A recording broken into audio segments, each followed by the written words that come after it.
There's just so much. You're listening to a Mamma Mia podcast. Mamma Mia acknowledges the traditional owners of land and waters that this podcast is recorded on. The following episode contains discussions of violence. Listener discretion is advised. It's early 2016 when a description of a woman named Amy Allwine is posted to the dark web. It reads, "She's about 5'6". She looks about 200 pounds. She should be driving a dark green Toyota Sienna Minivan. It continues, This bitch has torn my family apart by sleeping with my husband, who then left me, and is stealing clients from my business. I want her dead." The woman, presumably, posting to the website is in fact placing an order. The target is Amy Allwine, and she is offering 13 Bitcoin, which would today be worth more than $190,000, to have her murdered. The website promises to deliver, and they discuss how might be the best way to have her killed while making it look like an accident. But things get stranger.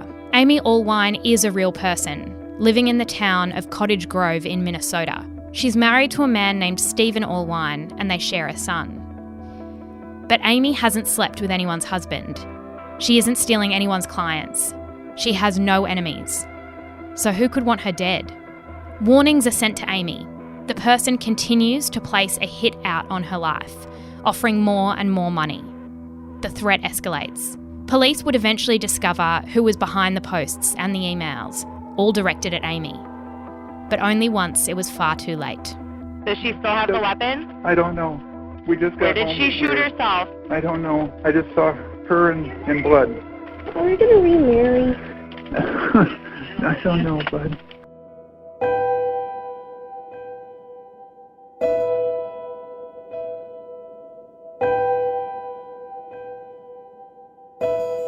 I'm Jessie Stevens, and this is True Crime Conversations, a Mamma Mia podcast exploring the world's most notorious crimes by speaking to the people who know the most about them. In today's episode, I'm speaking with Eileen Ormsby.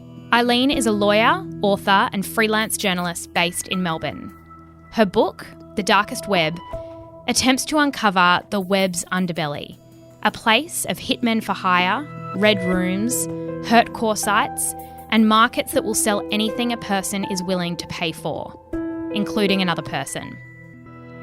Let's begin on the 31st of May 2016, when the FBI got in contact with a woman named Amy Allwine to tell her that they'd come across her name. How had she actually appeared on their radar? Well, what happened was the FBI had been contacted by a fellow by the name of Chris Montero, who is, for want of a better word, a hacker that I had contact with. And Chris had come across some information about a site called Visa Mafia. Visa Mafia was a murder-for-hire website that operated on the dark web.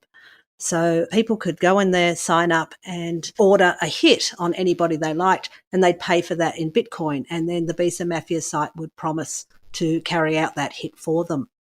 What happened was Chris was a dark web researcher, and he managed to hack into the Visa Mafia website and all the emails and discovered that it was, as we suspected, a complete scam.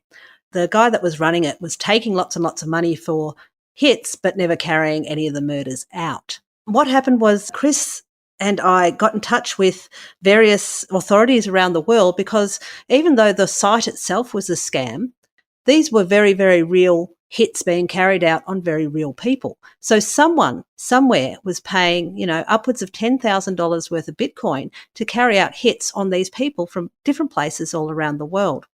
And one of those people was Amy Allwine. They had an order that said, I want this bitch dead. She's destroyed my life. She slept with my husband. She's stolen my business. And here is $13,000 worth of Bitcoin to carry out that hit. And so it appeared from that message and from the information that the FBI had that this person was a female who wanted to have her dead, basically. Was there any truth to the claims that Amy was sleeping with someone's husband and that she'd, undermined someone's business dealings? No, absolutely not. Amy was a suburban housewife. She had a business of her own, a very successful dog training business. She was also an elder in her local church. So there was nothing about her that you could ever imagine that anyone would want to carry out a hit on her. But this person that had paid all that money to carry out the hit had said that Amy had slept with that person's husband and destroyed her business. But when the FBI started poking around, there was just nothing in Amy's background that came up that gave any credence to those claims whatsoever. Were they able to determine if there was anyone in Amy's life at all, a family member, a former friend, anyone who would want to hurt her? No, they made a few inquiries. I mean, they found it quite difficult to wrap their heads around. Now, when we first started telling the authorities around the world, including myself, to the Australian Federal Police, Chris was in London, so he was telling the National Crime Agency over there. He was also contacting the FBI about the American targets. Pretty much we kept getting fobbed off. It sounded crazy, these two people ringing them and telling them about the dark web, hitmen, money being paid, cryptocurrency. It all sounded really too weird to even look into. And we had a lot of trouble getting anyone to take us seriously. So when I first contacted the Australian Federal Police, they sort of said to me, oh, look, sounds like something you might want to tell Scamwatch about, even though I was talking to them about hits being taken out on people. And Chris had the same thing. And no one was doing anything about it until we took it to mainstream media and it got some mainstream coverage. And then they suddenly realised, oh, okay, these people might actually be in danger. And that's when they finally went to Amy Allwine's house, knocked on her door and said, look, you know, your name has turned up on this website. We don't know a lot about it. This person has said that you've done these things. Can you think of anyone that it might be? And, you know, she could not think of anyone in her life that could possibly want her dead. There was no truth to any of the rumours, so she couldn't understand who was saying these things. She and her husband started, you know, going through all the people that they knew that through the business, all those sorts of things, and tried to figure out who it could possibly be. And they came up with one or two names that said, oh, you know, there's certain things in the information in those emails that sounds like it could be this person or that person, but they didn't believe that it could possibly be those people that they were saying. And did the police offer security? What kind of measures did they take to ensure that she was safe, given it sounded like there was someone trying to kill her? Well, not really. They suggested that they put up some cameras or some security in their house and gave Amy a direct line to the FBI agent that was looking after it, a fellow by the name of Asher Selke, and said, anytime, you know, you see anything suspicious or you think of anything, let us know. But other than that, they were just a bit of a loss of what to do about it because it was such a new, unusual thing. They really didn't know what to do. Was Amy scared? Do you think that she took this threat seriously, or that it was all a bit confusing and theoretical? I think it was more upsetting than anything. She couldn't believe that there was someone in the world. Her whole world was about her family, her dogs, and her church. That was it. She gave her whole life to those three things. And she was very, very distressed, according to her sister, that someone in her life may actually want her dead. And she couldn't understand who or why. And yes, she was scared. She did wonder who it was and worry about it. But she didn't put that outwardly, apparently. A lot of her friends said they never even knew about this whole situation. So that was in May 2016. A few months went by, and then in November, police were called back to the house, this time because there was a dead body. What had happened to Amy? Amy had been shot in the temple. Her husband had been out to pick up their son. They came home. The son went in first, a 9-year-old boy, and he came running out and said, Daddy, Daddy, why is Mummy lying on the floor? And they went in together, and there she was lying on the floor, a gun beside her. She'd quite obviously dead and been shot in the temple. So her husband, Stephen, immediately rang 911 and said, I think my wife has shot herself. So he reported it as a suicide. And when police and ambulance services and everything arrived, was the scene consistent with suicide? outwardly it looked like it was consistent with suicide, but as they went through, they soon realised that this is the same woman that 6 months earlier the FBI had come to Cottage Grove, which didn't happen very often, and it was about Amy and the story about her having a hit taken out on her on the dark web. So they were looking for something that wasn't suicide. One of the reasons they thought it might be suicide was because in that intervening time between when the FBI first came to tell her that her name was on the dark web and her death, she had received several emails telling her that the hitman hadn't made it to her, but she should kill herself. If she loved her family, she would kill herself. Otherwise, they were going to come after her husband and her son. And she had taken those emails to the FBI. They found a drug in her system as well, didn't they, after her death? They did. They found very high levels of something called scopolamine. Scopolamine is also known as the zombie drug. It's used for car sickness in very small amounts, but when you have a larger amount, it makes the person who's taken it very susceptible to any sort of suggestion. As someone said, it would make you hand over your kidneys without a second thought. You can do things that you never thought that you would do, and it makes you very, very suggestible. What did police start looking at after they've got a drug in her system? A few things about the scene aren't adding up. What were their theories about what had happened to her? Did they think that this hitman had followed through with it? Were there any signs of, breaking into the house?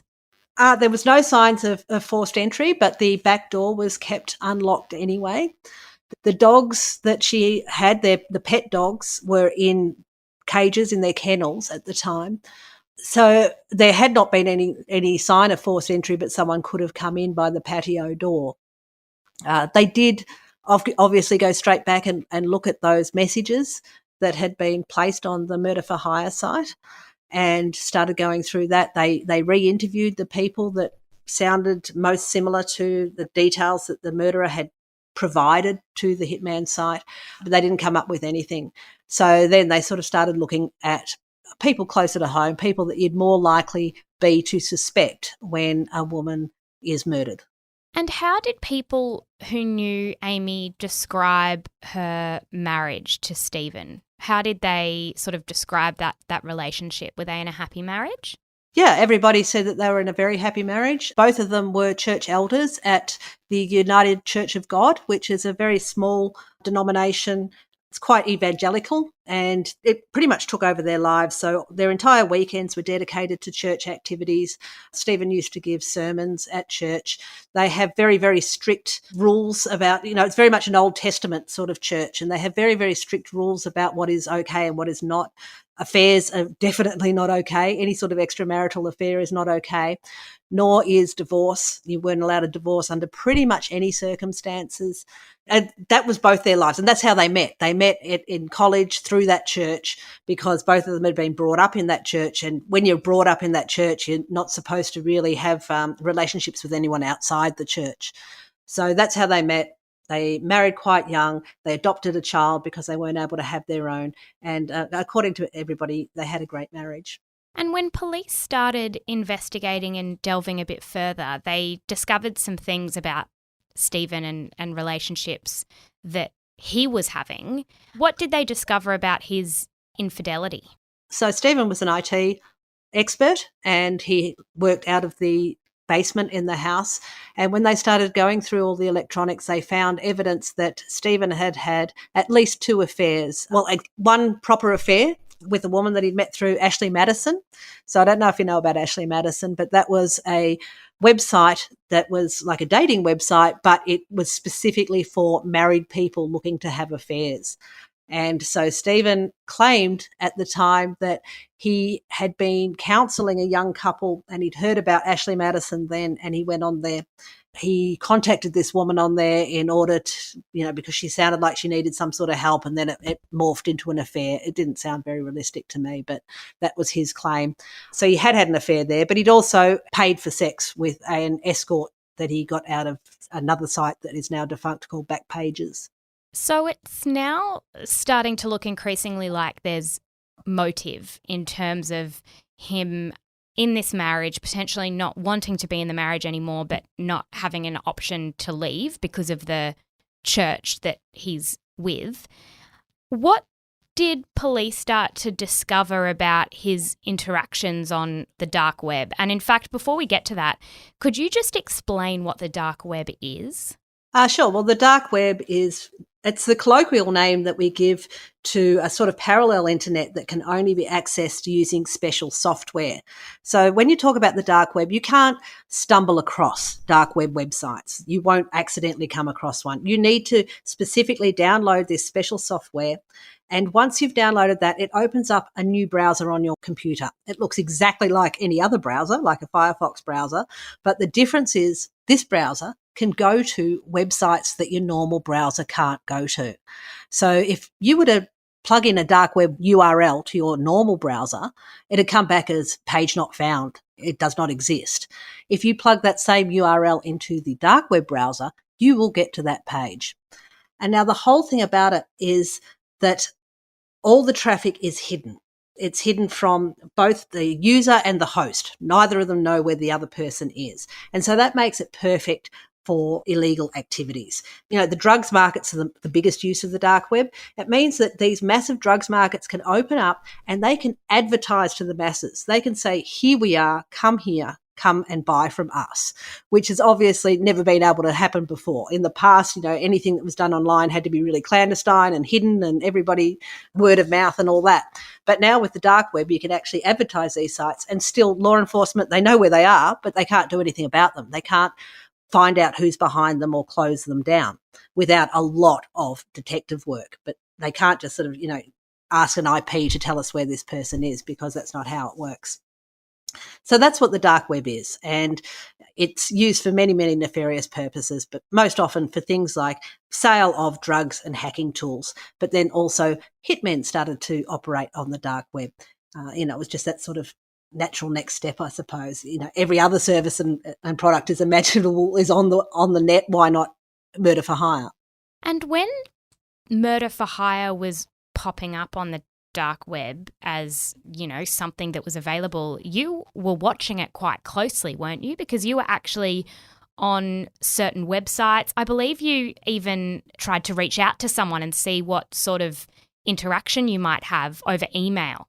I was writing a book at the time about Silk Road, which was the first mass-marketed point-and-click drugs market, so a huge drugs bazaar that turned over hundreds of millions of dollars a year. And so I was on the dark web every day, and obviously I'd go and nose around other bits of the dark web. And there were always hitman sites right from the beginning. But I was pretty sure that they were scams.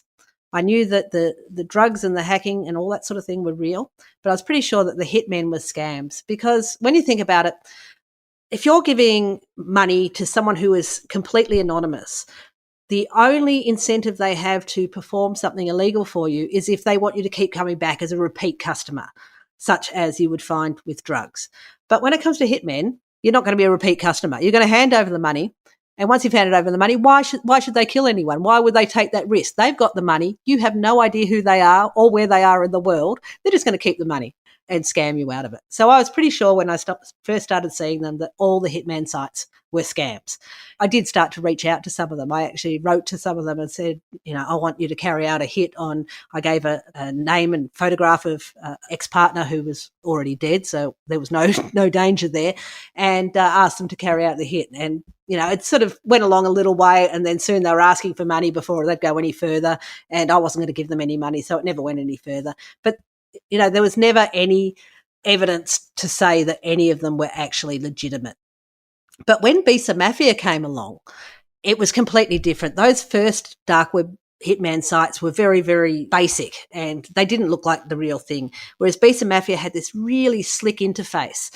It was the same sort of thing as any of the other markets, whereby you could sign up and they would match you to someone who was in your area. They didn't make any claims that these were suave hitmen, you know, that you'd see in movies, snipers or anything like that. They said they were, you know, gang members, local gang members that would carry out a hit for $5,000. You and the gang member would never have to see each other, know each other, even know they existed, because you've gone through this middleman, and they'd carry it out and you'd pay Bisa Mafia, they'd pay the hitman, they'd keep some of the money. And it looked really legitimate. And they also advertised a lot all over the internet, all over Reddit, places like that. They were putting advertisements all over there. They had, testimonials by happy customers all over there. So they were drumming up a lot of business. So it was pretty interesting for me when this one came along. And I reached out to the owner of that one quite early and started asking him questions about his site. And he was very open to talking to media at the time as well. I'm interested in what you say about reviews, because one of the appeals of the dark web is that it's unmoderated and that a lot of people will review certain products or services so you can tell if the drugs you're buying are actually what they say they are, for example. Weren't there, especially on these hitmen sites, weren't there reviews saying this isn't real, it's a scam, they're not following through? No, well, not on the site itself, because he had complete control over what was written on the site. So the only things that were written on the site itself were, glowing testimonials about all the different hits that were carried out. And I have to say he was very creative in the different sorts of hits that these people were giving testimonials about. I think he wrote most of them himself. He also hired freelancers from places like Fiverr and that to write them. But even out in the real world, I mean, people are not going to generally start putting out there that they got scammed on a hitman site, because the last thing you want is to get, law enforcement looking at who might want to carry out a hit on these different people. So the person who wanted Amy dead had entered the dark web and had put out a request for her murder. What had that request said, and had there been a plan developed as to how they might go about it?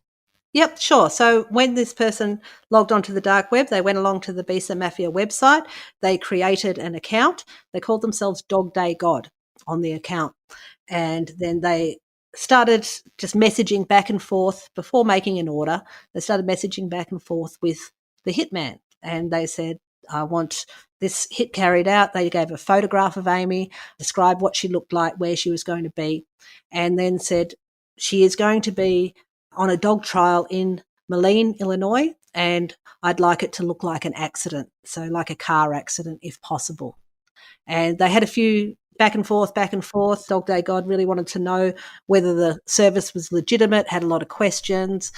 Bisa Mafia had a lot of, answered every one of those questions, and eventually Dog Day God put some money onto the account around, I think, started with around $6,000 worth was the initial amount put onto the account, but over time put on more and more until it came up to about $13,000 worth of Bitcoin, which, funny enough, it was $13,000 worth at the time. Now it would be worth close to $1 million, I think. And for people who might not fully understand Bitcoin, the reason they would use Bitcoin is because it can't be traced, right? So it's completely an anonymous way to trade money, right?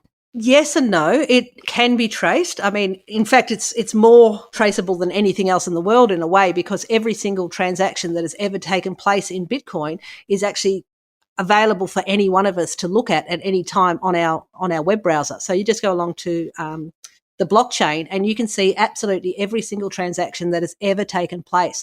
What you can't see is who is on either side of those transactions. So if law enforcement knows one side of the transaction for sure, they can start tracing the cryptocurrency. They can watch where it's gone. Now, obviously, drug dealers and that have very clever ways of money laundering to make sure that, they can stop that chain from happening. But it is not completely untraceable. But if you know what you're doing, yes, you can make anonymous transactions online. So when you're making a transaction with Bitcoin, neither party to the transaction needs to know who the other one is for it to go through. It's all based on maths and it's a trustless cash society in a way. Right. So that Bitcoin is being transferred by someone and they're not sure who the other is. But that hit that was requested and that was paid for, that wasn't ever carried out, was it? No, it was not, because Bisa Mafia was a scam website. And, once we had hacked into the back door of it, we were able to see just how big this scam was. So we were actually able to see every single message that was sent to and from the Bisa Mafia website, every order that was placed.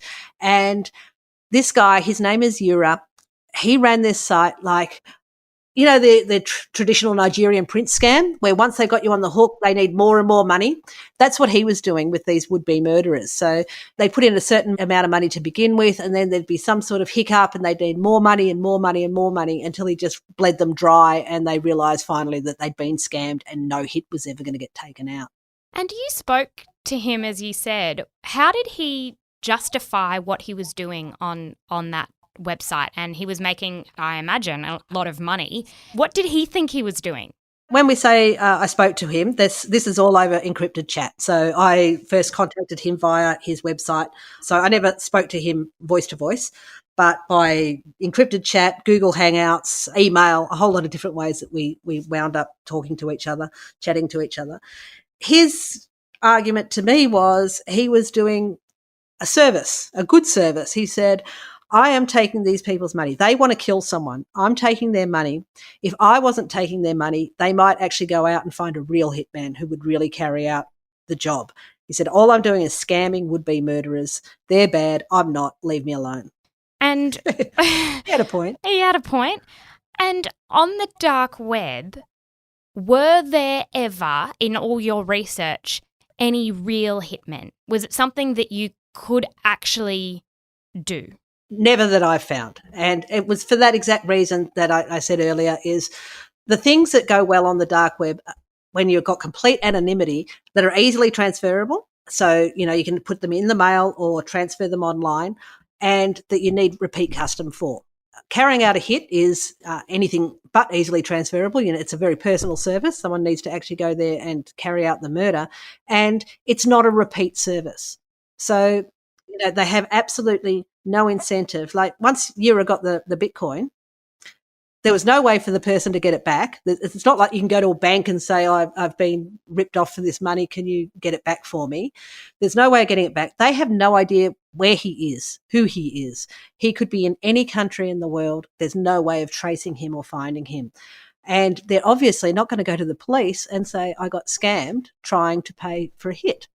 So it was really the perfect business in a way. And how were police able to determine who it was who was responsible for Amy's death? What evidence was found at the crime scene? How did they get to the bottom of it? In the end, it was regular police work. So there was quite a large team of police on this case. I think most of the Cottage Grove Police Department was on there. And it was going through everything. They did get a computer forensic specialist to look into the computers, and there was no evidence of anyone having been on the dark web. That's part of being on the dark web, is it doesn't leave behind any bits and pieces. But what they did find was on the backup of an iPhone that someone had copied a Bitcoin address and pasted it somewhere, pasted it onto the clipboard for a moment and then deleted it. And that was on an old iPhone backup. Every single Bitcoin address represents a transaction, and it is a massively long string of numbers and letters, and each one is unique. So if you have that address, you can go and plug it into the blockchain and it will tell you that a transaction has taken place. And so what this Bitcoin address told them was that this transaction had taken place and had gone into Bisa Mafia. And they knew it had gone into Bisa Mafia because the emails between Bisa Mafia and Dog Day God, they'd mentioned this particular Bitcoin address. When they found that that string of numbers and letters had been, you know, copied to the clipboard and then deleted, there was a 1,000,000,000,001 chance that it could have been random. It was 100% a link between that person and Dog Day God. It was Amy's husband, Stephen. He was Dog Day God. He had gone online and requested a hit be taken out on his wife. Because he was an elder in this church, he could not divorce her, so he decided he wanted to kill her. He wanted out of the marriage, so he had to kill her. And how had he committed the crime in the end? What was the use of that drug that was in her system? So when Stephen realised that he had been ripped off by Bisa Mafia, and after the FBI had come knocking, so he realised that that jig was up, he got back on the dark web He went to the largest of the drugs markets that was running at the time called Dream. He went there. He called himself Dog Day God again. So that was one of his big mistakes, was using the same username across a few different sites on there. He went on there and he asked where he could buy scopolamine. And at that time, you could buy scopolamine on the Dream drug market. So presumably he found it there and it was sent out to him. He would have administered that to Amy that morning or in her lunch, and she would have started feeling drowsy and woozy in the afternoon.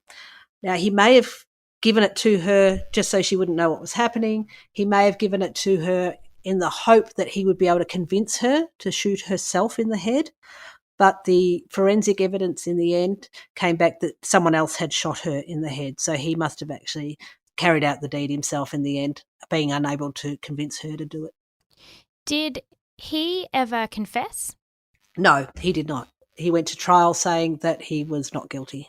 And so he's since been convicted. Is he in prison for life? He's in prison, mandatory life prison, yes.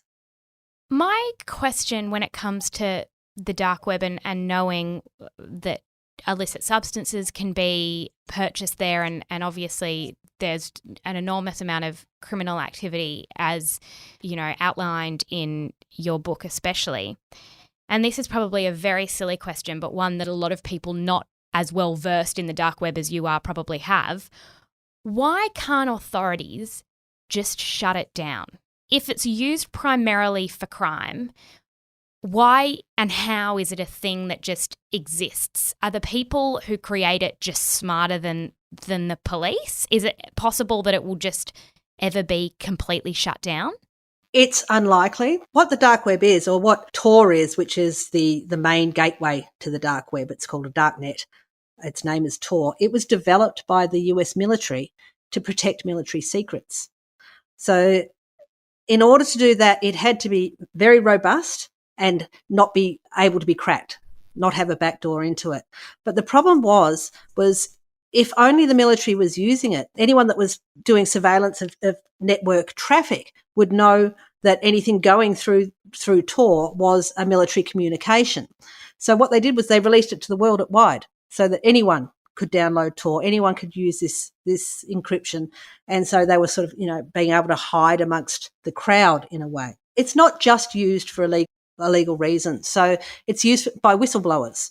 Because you can be 100% sure that no one can see what's happening, you cannot be traced through it. It is a very good place for whistleblowers to be able to provide information to journalists and things like that. So a lot of journalists use it. A lot of the bigger newspapers actually have a dark web presence. The CIA itself has a site on the dark web so that you can go and provide information about terrorism, knowing that you're completely anonymous when you upload it, knowing that anything that gets uploaded, all the metadata will be stripped out of it before it gets to the CIA, and you can be safe that way. So there are good reasons to have it, but it's also anytime you have this new great tool, whether it be automobiles, whether it be computers, criminals will find out great ways to use them, and that is exactly what's happened on the dark web as well. It's not a thing that can just be shut down. Individual sites, certainly police have their eyes on them and they do shut them down. They find the people behind them, but it's not like there's some crack cyber team that does that. It's old-fashioned police work. So in particular, when you talk about something like child predator sites, they will get in there, they will do a lot of social engineering. So they will talk to people, look at videos, try to find out where they're from and try to get people to give up information about themselves so that they can find out where they are. So it's very much old-fashioned police work and detective work that finds the people behind these sites rather than the cyber teams. Thank you so much for your time today, Eileen. We really appreciate it. No problem at all.